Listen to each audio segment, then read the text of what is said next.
for the programs to come together, and the sellers aren't ramped up fast enough. The business managers aren't happy with the content. They were nice about it. Well, mostly nice. Well, maybe some of it wasn't nice at all, but what you need to know is Rivers himself said this program has to be different. You'll need to put your best lead on it. Okay, right. Jack smiled. Maya looked closely at him. Why does it always seem like he's going to show me that car from the back of the lot instead of the one I want in the showroom? She wondered. So, how long do we have, Maya? 2 months. They plan to have the first 2 new hires in 2 months. Well, technically 10 weeks from now, so that's better than 2 months, right? Without waiting for a response, she left the office and walked briskly down the hall. The story that is unfolding here, and will continue to develop throughout this book, is a story about the world of work. It's our world and your world, where directives are initiated, people are engaged to do work, stuff is created.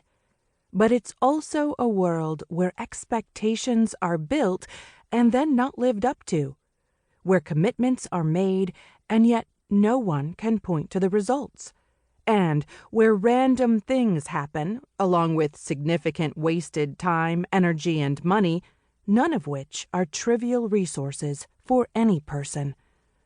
The world of Maya and the executives in her meeting is one where she, her peers, and her superiors all feel as if they are trying to turn a 45,000-ton military vessel 180 degrees.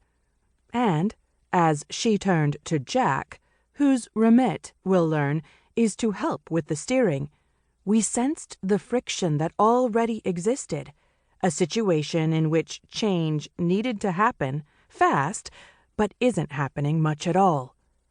Just what kind of change is afoot will be revealed in the following chapters. What's really going on? The world has changed, and so must we. The world has changed. The way we communicate and connect with each other, the way we run our lives, it's all changed. Consumers and buyers today have information at their fingertips, more discerning criteria for how they spend their money, and continuously shifting expectations.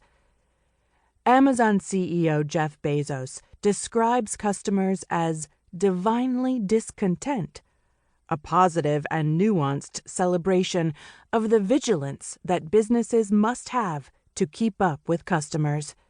To keep up with customers, many business leaders have recognized that just having great products isn't enough. They must also create great experiences for their customers, and they must do it by leveraging the increasingly complex technology landscape that has become part of life. The demand for excellent customer experiences, powered by the innovative technology companies that have created them, has disrupted every business in every industry, forcing all kinds of transformation, and this holds equally true for businesses that don't serve consumers. Consider the implications of disruption and transformation on all of the different professions, domains of expertise, and standards of practice that exist in an organization. What if that expertise doesn't work any longer because so much has changed? For large organizations, when it doesn't work at a massive scale.